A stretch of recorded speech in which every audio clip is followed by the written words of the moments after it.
This necklace belonged to my wife. Why do you have it? What did you do with her? I didn't do anything. I found it. The laughter was sharp, cutting through the hum of conversation in the restaurant like a blade. Richard Talbot, a billionaire CEO with an aura of superiority, leaned back in his chair at the head of the table, his eyes fixed on Jasmine. The spotlight was on him, but his gaze was fixed on her like a predator sizing up prey. Is that ... real? His voice dripped with disdain.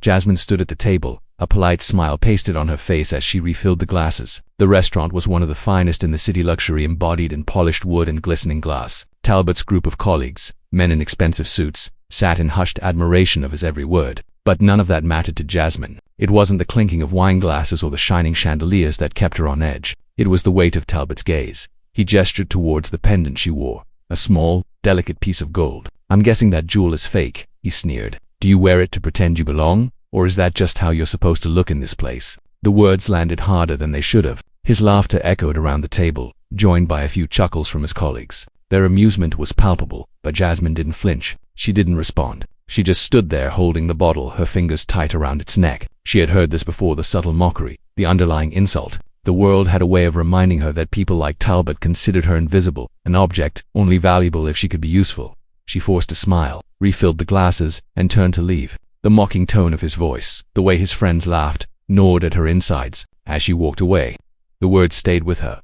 The pendant around her neck, her mother's pendant, felt heavier with every step. It had been her mother's last gift, given to her just before she passed away. It was the only thing Jasmine had left of her, a symbol of everything her mother had taught her: dignity, strength, and the quiet power of perseverance. Jasmine's mother had always told her that, no matter what the world threw at her, no matter how small or insignificant they tried to make her feel, she was always more than enough. But today, in front of Talbot and his colleagues, the weight of her mother's teachings felt fragile, almost impossible to carry. Jasmine reached the back of the restaurant and paused by the service door, her heart pounding in her chest. She could hear the murmur of conversation, the clinking of cutlery, but it all felt distant now. She closed her fingers around the pendant, the cool metal pressing against her skin, grounding her. Her eyes squeezed shut for a moment. She was used to being underestimated, used to being seen as nothing more than a waitress in their eyes.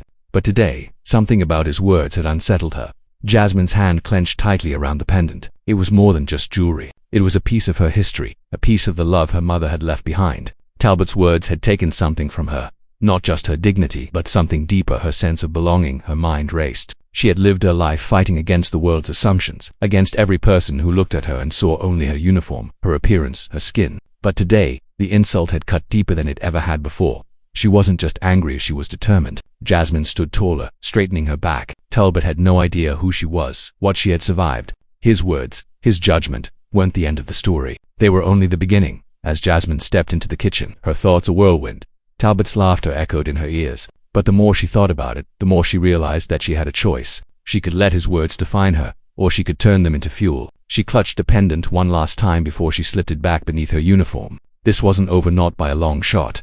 The weight of the pendant was always there, resting lightly against Jasmine's skin, as constant and familiar as the breath she took. But today it felt heavier than usual. She stood in front of her small, cracked mirror in the dim glow of her apartment, a place that still smelled faintly of her mother's perfume. The room was simple, bare walls, mismatched furniture, but it was hers. It had always been hers. She reached up, fingers brushing against the gold pendant that hung from her neck, a piece of jewelry her mother had given her when she was just a girl. Her mother had worn it first. A small circle of gold with a delicate inscription on the back, something Jasmine couldn't quite read at the time but had come to understand as the years went by. Hold your head high. The words had whispered through the years in her mind, like a soft echo of her mother's voice. Her mother had always been a quiet woman, a woman who carried dignity in every step, no matter how heavy the world tried to make her load. She had told Jasmine countless times, "Don't let anyone make you feel less than you are."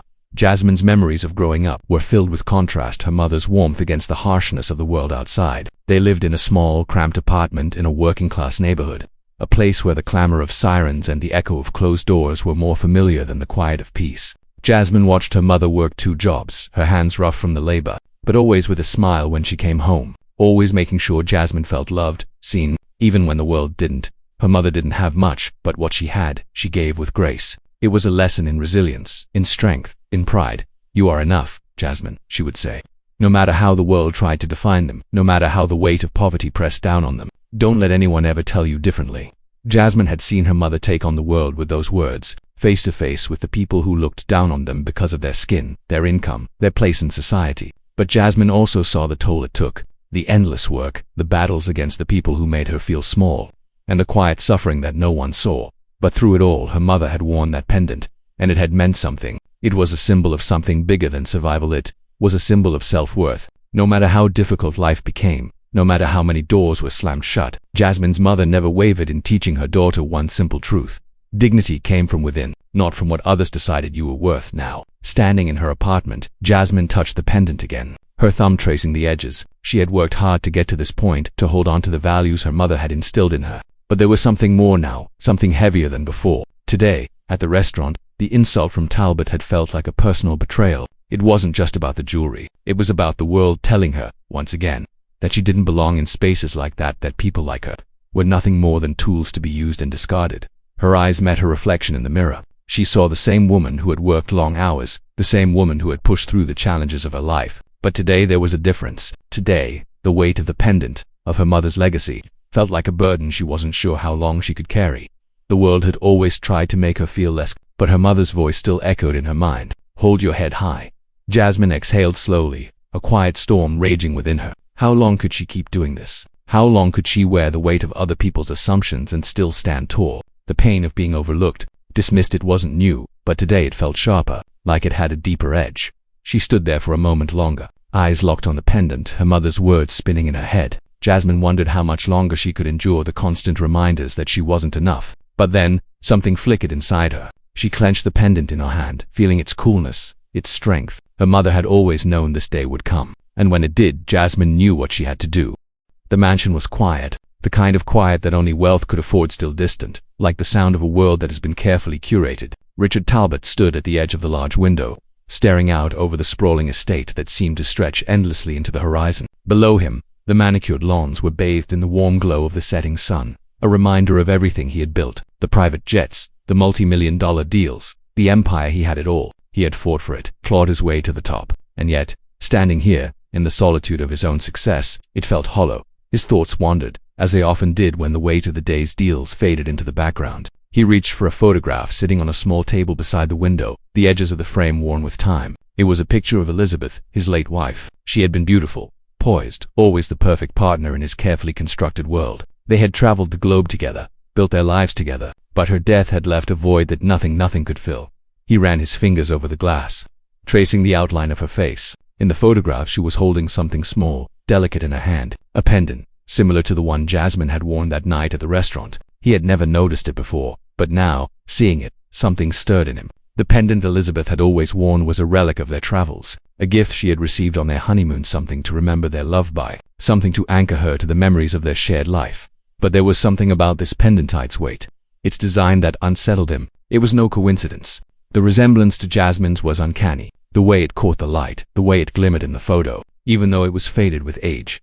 He stared at it for a long moment, his hand hovering over the pendant in the frame, feeling a strange, unfamiliar sensation. This pendant, so small, so insignificant in the grand scheme of his world, somehow linked his wife and the woman he had just insulted. The thought gnawed at him, and for the first time, he felt the churning in his stomach. A deep discomfort he couldn't explain. Talbot turned away from the window and moved to his desk, the soft carpet muffling his steps, the photograph of Elizabeth still in his hand.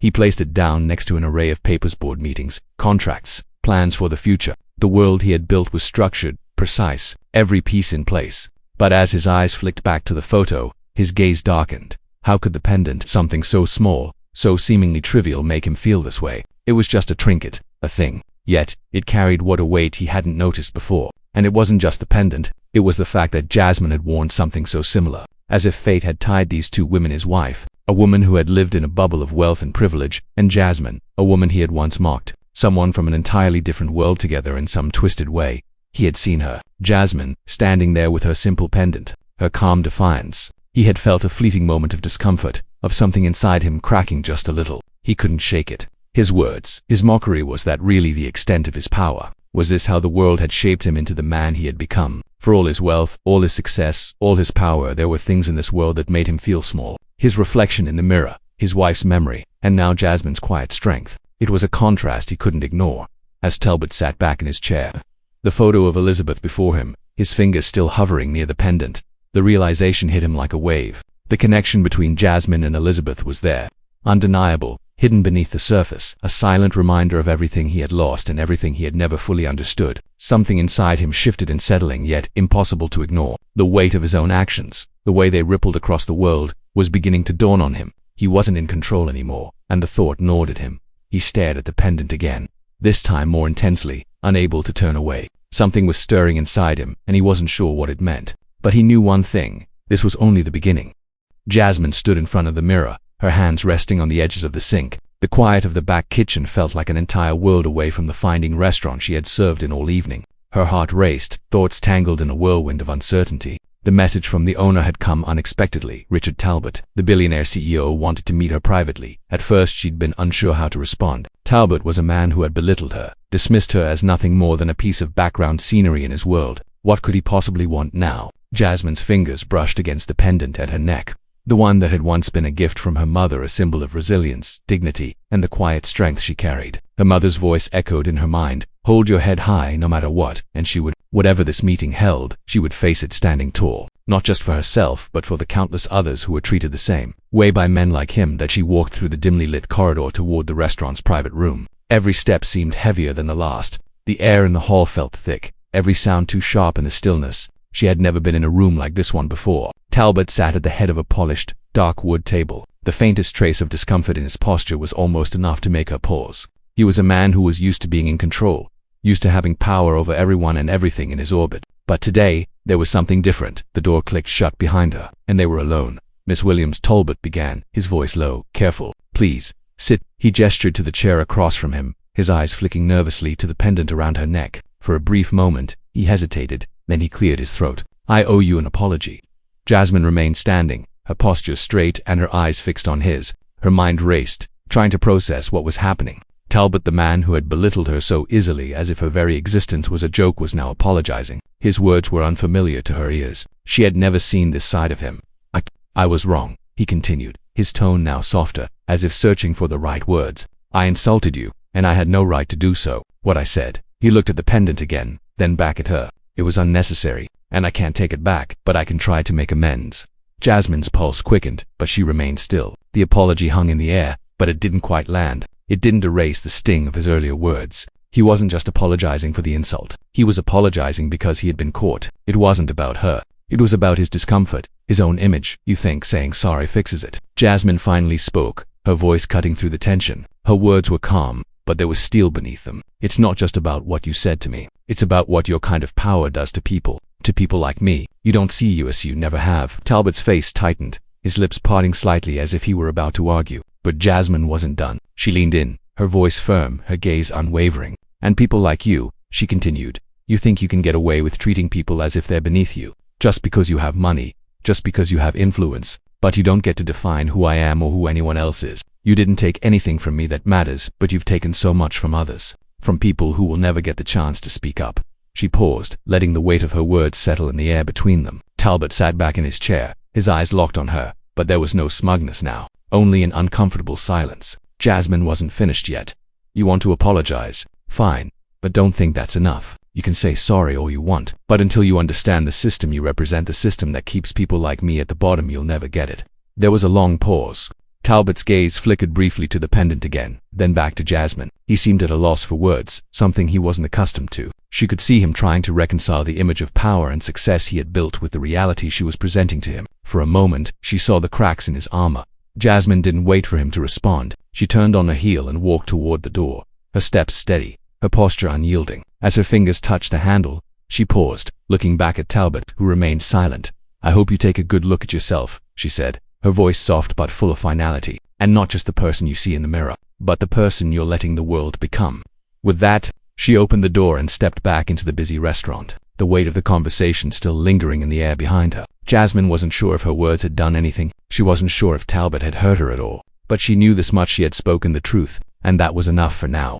The photo sat on the corner of his desk, slightly askew as if it had been moved several times in the past few days, always in his peripheral vision but never directly addressed. Talbot's eyes lingered on the image of his late wife, Elizabeth. The warmth of her smile, the way the sunlight seemed to capture her in that moment, still stirred something inside him, a feeling he couldn't quite name. He picked up the frame, his fingers brushing against the glass. In the photo, Elizabeth was holding a pendant, delicate and glimmering in the light, just like the one Jasmine had worn that night in the restaurant. It was a relic from their honeymoon, a symbol of the love they had shared before the weight of his ambition had torn them apart.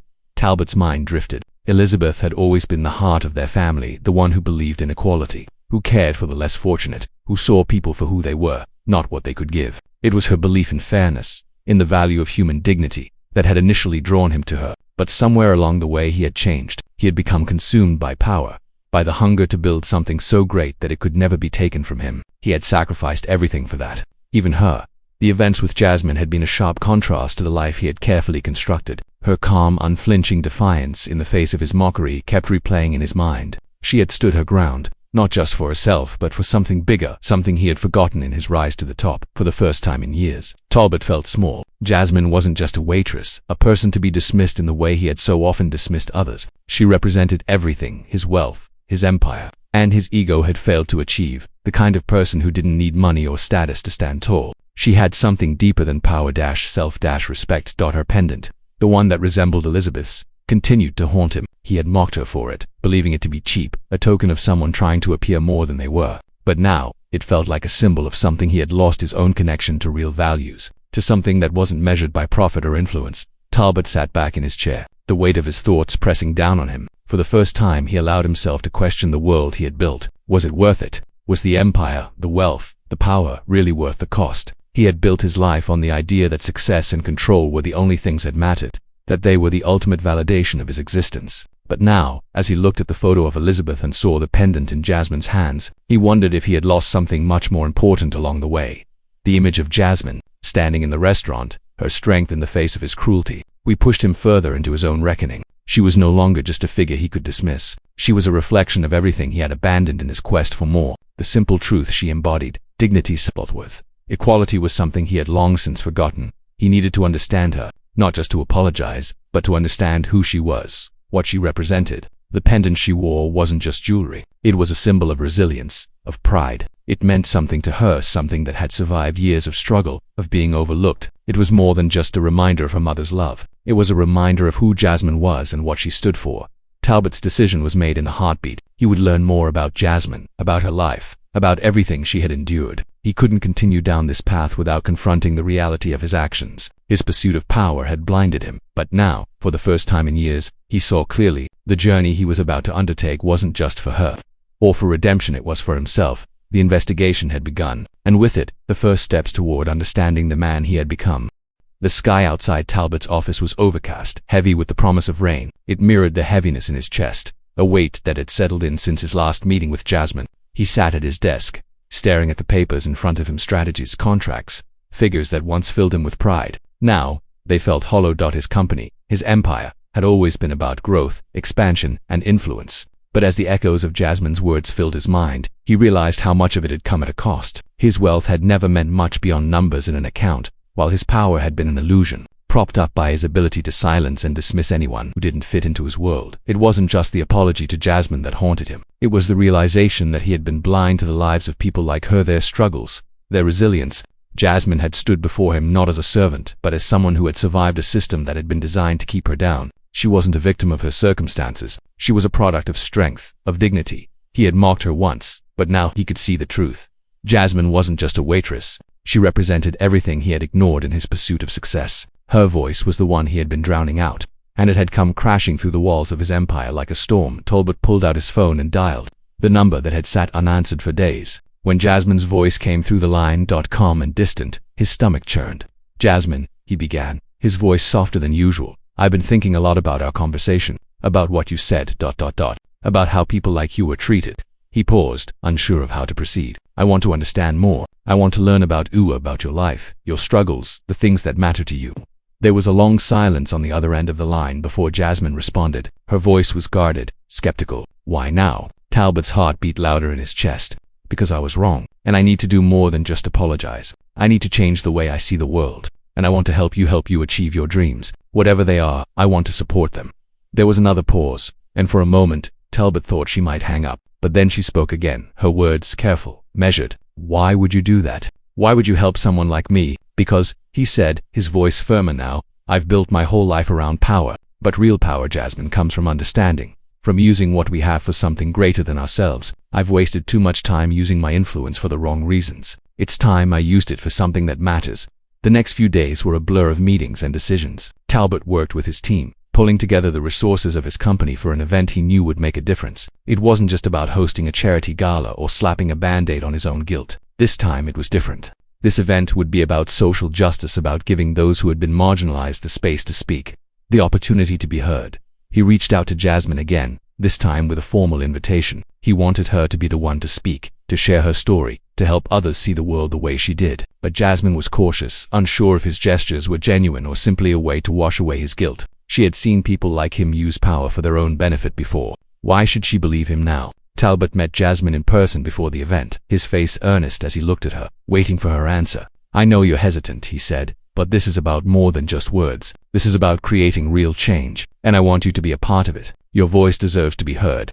Jasmine stood there, the weight of his offer hanging between them. Her eyes studied his face, searching for something, for sincerity, for proof that this wasn't just another attempt to mask his privilege. Finally, after a long moment, she nodded. "I'll speak," she said softly, "but don't think this is over. Your apology, ... that's just the beginning." As she turned and walked away, Talbot watched her, his own heart heavy with the realization that this wasn't about redemption for him. It was about something far larger than himself. The journey ahead would be difficult, but the first step had been taken, and for the first time in years, Talbot felt a glimmer of hope that maybe, just maybe, change was possible. The grand hall was filled with people, corporate leaders, activists, journalists, all gathered for the event Talbot had worked so hard to create. The air was thick with anticipation, a quiet hum of excitement that contrasted with the gravity of the evening. Banners reading "Justice for All" and "Equality" now hung across the stage, where Jasmine would soon stand. Talbot, sitting in the front row, felt an unfamiliar weight on his shoulders, a weight that had nothing to do with business or status. He had orchestrated the event to make a statement, to put his company behind something greater than profit. This was about change, about raising awareness, about doing something. Yet, as he watched the crowd file in, he realized the enormity of what he had asked Jasmine to do. She was about to speak not just for herself, but for countless others who had been silenced for far too long. Backstage, Jasmine was preparing. She was calm, her movements deliberate as she adjusted her microphone, but her heart raced. The weight of the crowd, of the eyes that would soon be on her, pressed against her chest. She wasn't nervous. She was determined. She had come here not just to speak, but to challenge everything. Her thoughts drifted back to the moments when she first met Talbot, when his words had been sharp, dismissive. The man who had belittled her was now watching her from the front row, a man who had promised to change, to understand. But Jasmine wasn't here to redeem him. She was here to push him, and everyone else, to face the truth. The crowd hushed as Jasmine stepped onto the stage. She could feel the weight of the moment settle in the pit of her stomach, but she refused to let it show. She took a deep breath, feeling the familiar warmth of the pendant against her skin, her mother's gift. It had always been a symbol of strength, a reminder that she carried more than just her own story. She carried the voices of those who had been ignored, silenced, and forgotten. "Good evening," Jasmine began, her voice steady but filled with the power of years of quiet resistance. "Tonight is not just about me.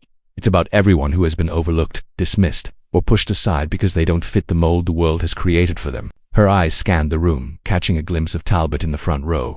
He was watching her intently, the hint of remorse in his gaze not enough to mask the uncertainty. She felt the sting of the moment, but she didn't shy away from it. She had come too far to be silenced now. "The systems that have shaped our world are broken," she continued, her voice gaining strength with each word. "They are designed to favor the few and keep the many invisible. It doesn't matter how hard you work, how much you give, if you don't fit into the narrow box society expects, you are left behind." Jasmine's words hung in the air, each one a challenge. She spoke not just about her own struggles, but about the systemic barriers that held people back every day. She spoke about the deep, silent fractures in society that allowed men like Talbot to continue their lives untouched, while people like her were left to fight for every inch of recognition. From the front row, Talbot's chest tightened as he listened to her. The weight of her words hit him harder than he expected. It wasn't just the words themselves, but the clarity with which she spoke them. The way she had woven her personal experiences into a greater truth. His role in the world had been one of dominance, of privilege, of controlling narratives. But Jasmine's words were unraveling all of it, exposing the deep flaw in the system he had once believed in. As she spoke, Talbot found himself looking inward, realizing that his journey to power had come at the expense of people like Jasmine, people who had been used and ignored, their struggles dismissed as irrelevant. He had spent years climbing the ladder of success, but it had been built on the backs of others.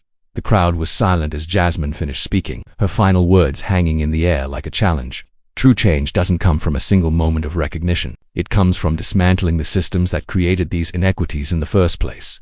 and we cannot wait for the people in power to decide when it's time for change. We have to make it ourselves. There was a long pause before the applause started, slow at first, hesitant, but then growing louder, more confident. Jasmine's words had struck a chord. This wasn't just an event, it was a movement.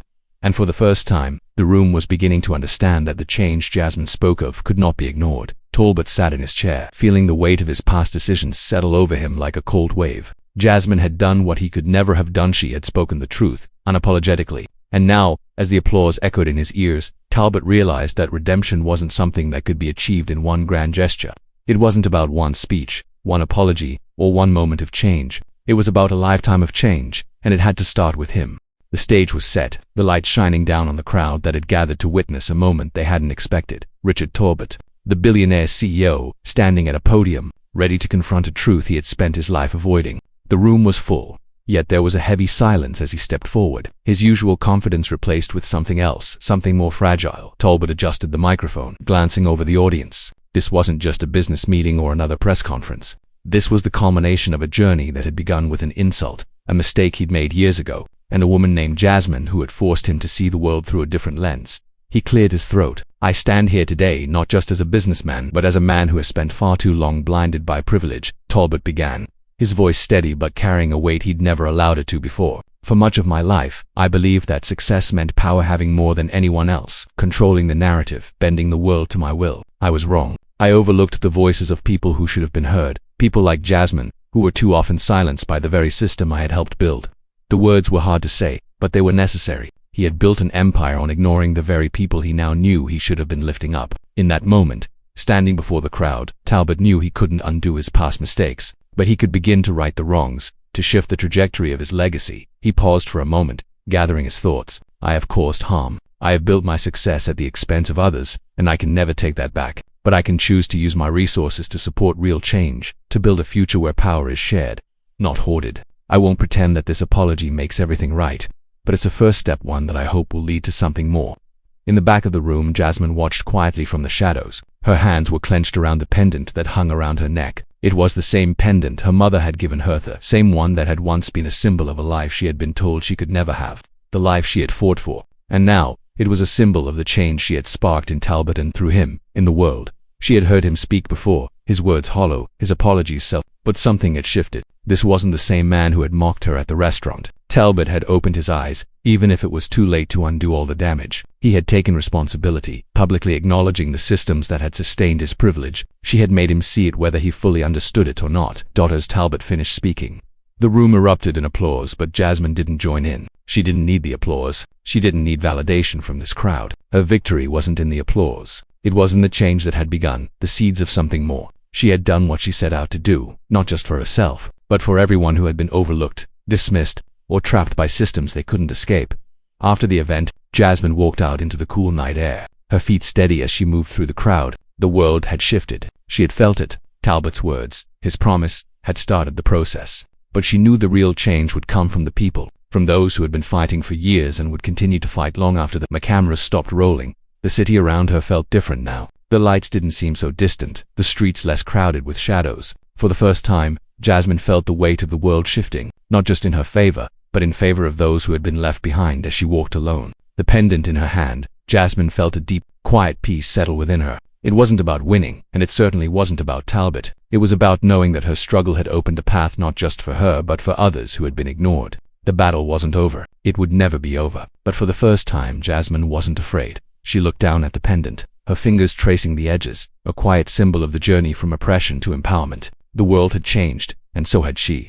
The call came on a Tuesday morning, the sound of the phone ringing breaking through the stillness of Jasmine's apartment. She had already been awake for hours, her mind racing through everything that had happened, everything she had done. The speech, the event, Talbot's promises. It had been a whirlwind of change, but this call was something different. Jasmine Williams. The voice on the other end was firm, yet warm. I'm Susan Carter from the Equal Rights Initiative. We've been following your work, and we believe you could be a valuable asset to our team. We'd like to offer you the position of Advocacy Director. Your dedication to social justice and your experience speaking out against systemic inequality, it's exactly what we need. Jasmine's breath caught in her throat. She had spent years pushing against a world that told her she didn't belong. And now, someone recognized her. They saw her potential not just as a survivor, but as a leader. Yes, she whispered, her voice steady but full of emotion. Yes, I'd be honored. The next few weeks passed in a blur. Jasmine worked out the details of her new position, stepping into a world that valued her intellect, her voice, and her unshakable belief in fairness. She was no longer just a waitress. She was no longer confined by the expectations others had set for her. Now her work would reach far beyond herself. She would be a part of something bigger, a movement for change, for equality, for justice. And yet, as Jasmine moved forward, she couldn't help but feel the weight of everything that had come before her. Talbot's company, the one she had once served, was struggling to regain its reputation. His attempts to repair the damage, the public apologies, and the events meant to show his commitment to social justice felt hollow in comparison to the work she was now doing. His words, though well-meaning, were not enough. The systems he had supported were still in place, still upholding the very structures that had kept people like her at the margins. But none of that mattered anymore. The focus had shifted from Talbot's mistakes to Jasmine's future, and for the first time, Jasmine was the one driving the conversation. Her days at the Equal Rights Initiative were filled with purpose. Jasmine threw herself into the work organizing campaigns, speaking at rallies, meeting with people whose lives had been shaped by the same systemic issues she had fought against. Every step she took felt like a victory, not just for herself, but for everyone who had been ignored, pushed aside, or dismissed. She couldn't deny that Talbot's apology had played a part in her path forward, but she knew it wasn't the apology that mattered most. It was the change she had sparked away her fight for dignity. And justice had started a ripple that couldn't be undone. One afternoon, as Jasmine walked home from a meeting, her fingers brushed against the pendant that still hung around her neck. It had become more than just a token of her past. It had become a symbol of her resilience, of everything she had overcome. Her mother's words echoed in her mind, "Hold your head high, no matter what." She had done that. She had stood tall in a world that had tried to make her small. And now she was moving forward, not as a victim, but as a force for change. That's Jasmine entered her apartment. She sat down by the window, looking out at the city she had once thought of as a place where dreams went to die. But now, it felt different. It felt like a place of opportunity, a place where she could make a real difference. The world hadn't changed overnight. The systems that held people back were still there, still entrenched. But Jasmine wasn't afraid anymore. She had reclaimed her dignity, and with it, she walked into a new future. The fight was far from over. But now, Jasmine knew that true power wasn't in money or status. True power was in standing firm for what was right, no matter the odds. And with that, she closed her eyes, letting the weight of her journey wash over her, knowing she was ready for whatever came next.